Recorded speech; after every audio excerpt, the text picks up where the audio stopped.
Welcome back to the Zero Waste section of your podcast playlist. In this episode, I'm going to share a perspective as to what it's like to begin a zero waste journey and remind ourselves of the benefits in the process. If you find this podcast valuable, please support the show over on iTunes or Spotify, either with a short review, a star rating, or please just tell one of your friends about it. Thank you, and on with the podcast. Today's podcast is not my writing. I happened to come across this Medium article, which has used up one of my two, air quotes, free member-only stories. It's an essay by a lady called Brittany Close, and it recounts what it was like to begin a zero waste journey. Now, I never documented my own journey. Part of the podcast has, but even before the podcast, I never thought to just try and have a podcast set up in mind to document mine. That's what I mean. So I thought it was interesting with Brittany's essay if we could share this and get the female perspective on this podcast, which is something that I don't often do. I think you have to go back to episode 5 to hear a lady's voice, where it's actually about women's hygiene or women's products in the zero waste mindset. Having more women on the show is something I am mindful of, and I will be trying to get more of that on this podcast. But having said that, I do understand a lot of other zero waste podcasts are already hosted by women. It seems to be a very female dominated, air quotes, industry or mind space. Nothing wrong with that, but those voices are not in the avenue where I'm taking this show, where it's focused around saving money first, and there is some elements of looking at your budget and, well, basically the whole finance discussion that orbits the zero waste on this podcast. What I want to do is read out Brittany's essay and include some thoughts on it at the end. Even for me, this essay will serve as a reminder to how we all come at this zero waste goal, mission, way of life from a differing perspective. And there is insight to be gained from that if we think it's too much for us to do on a daily basis, or when trying to bring new people into the zero waste fold, because ultimately this has to be made as accessible as possible. Hence my focus on making this about money, which, as I've always said, you have to be selfish about as a philosophy if you're going to bring people into it, instead of trying to appeal to their good nature or to the idea that, oh, look at all these facts and this is what we're doing, and we never really pick up on it because it's basically a very nebulous idea when we're talking about our effects on the planet in large numbers. So let's talk about the small numbers when it comes to what's in our wallet. Before I begin, I do hope that you're all safe at the moment and at least find this show valuable if you're trying to save money in new forward-thinking ways. I wish you all the best, and I honestly hope that I am helping others even through this podcast. With that said, let's get into Brittany's essay.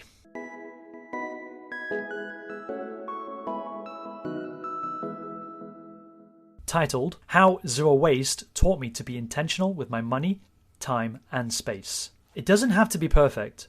A little goes a long way. Last year I was standing in my bathroom on a day off from work reorganizing our shelves. I was wiping down the counters and cleaning out cabinets, all the things you do when you decide to deep clean your space. It always gets worse before it gets better. I sighed as I pulled bottle after bottle off the shelf. Similarly to cleaning your closet.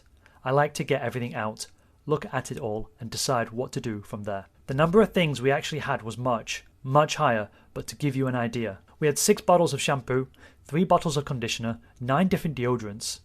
There were at least 6 different shower gels. One entire shelf was full of perfumes, colognes, body sprays, etc. We had at least 10 bottles of toothpaste, thanks to a Quip subscription. All of this for 2 people, my boyfriend and myself. I was overwhelmed and angry.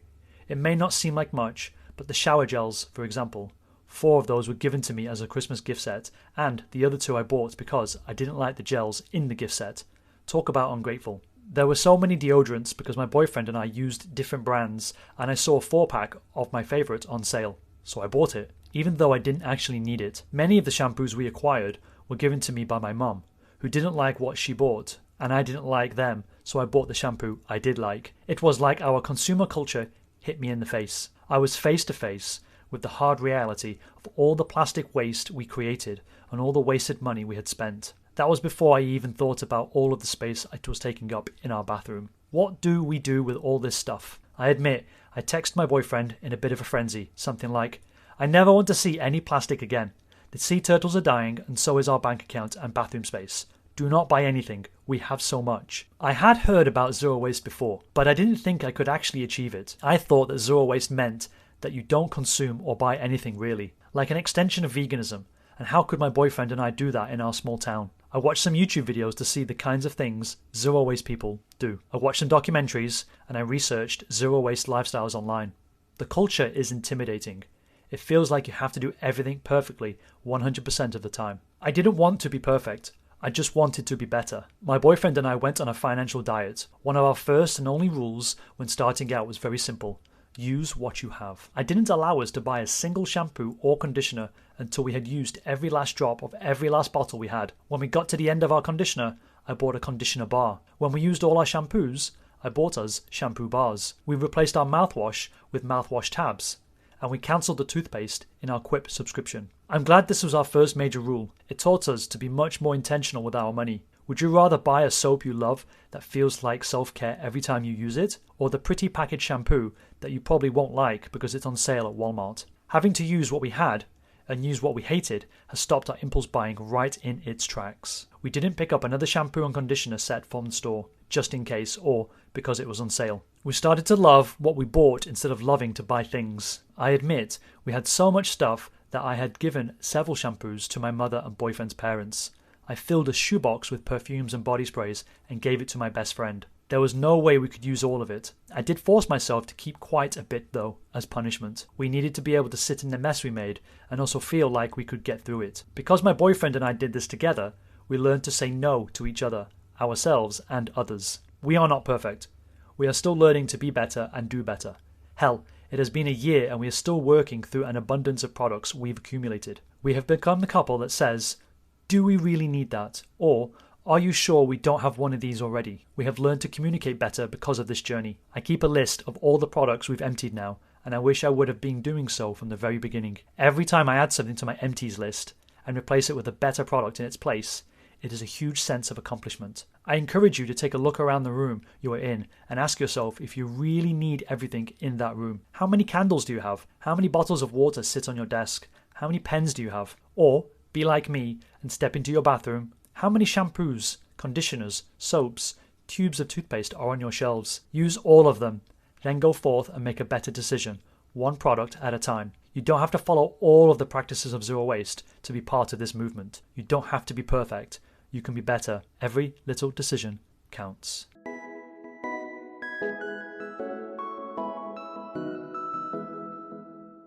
The most obvious takeaway from Brittany's article is the practical way Brittany started. The simple realization of all the stuff in the bathroom and needing to do something about it. Being at least aware of the zero waste movement certainly helps. Importantly, so was taking the time to research how to begin. Watching YouTubers who put out an online identity with zero waste can be especially daunting when it seems like they are so far ahead, or they do the demo of the jar full of what they say is a year's worth of waste. I myself still don't understand how that's possible, but I'm willing to learn. Brittany is correct in not throwing out all that shampoo and starting over with the zero waste alternatives. It's actually more wasteful, and this is what a lot of people do in the beginning. They don't use up what they have first, and they invest in zero waste products or one of those air quotes zero waste kits. Avoid buying zero waste kits, by the way, and it looks like Brittany certainly did. I told you myself that I still have plastic fiber cloths for washing my dishes, and for those who've listened for a very long time, there was an episode dedicated to this, but I still have plastic fiber cloths for washing my dishes and cleaning surfaces. Those have to be kept, and it annoys and simultaneously reminds me of needing to be better with zero waste. I'm probably going to keep those plastic cloths for years as well. I can definitely relate to the feeling of wanting to start fresh, like cleansing, to fully realize I've made a bad purchase. But it's worse for the environment if I threw all those things away. So you keep them. Use everything up, focus on other things instead to go zero waste with, and save your money. In fact, be like the narrator in Fight Club when he's imagining his perfect home and compartmentalizing all the things he desires in his home in order to be satisfied. I'm him, but in the inverse. I think to myself, okay, the toothpaste and the toilet paper is now zero waste. What's next, and how can it save me money? Brittany also says you don't need to be perfect. Being mindful is the greatest tool in order to benefit from going zero waste. And it really is more about being better, improving every day. Part of that is simply being more intentional when buying things. It's a good, simple word and simple rule when it comes to, air quotes, consuming. Brittany also keeps lists, tracking the things to build that foundation a zero waste mindset rests upon. Being mindful means she's fitting our everyday consumptive culture to suit her and not the other way around. So it simply means not buying any more of what's just simply available. And for some added perspective, all the products in her bathroom were an eye-opener even to me, as I only have 3 items, 2 of which I make myself, the toothpaste and the mouthwash. The soap I buy from a zero waste store. As a bald man, B-A-L-D, I can forget about all those hair products. My favourite part is that Brittany is the instigator of change, and she lives with someone who agrees with her. That is particularly helpful. Do you know that saying, you are your 5 best friends? It's no use having half a household go zero waste.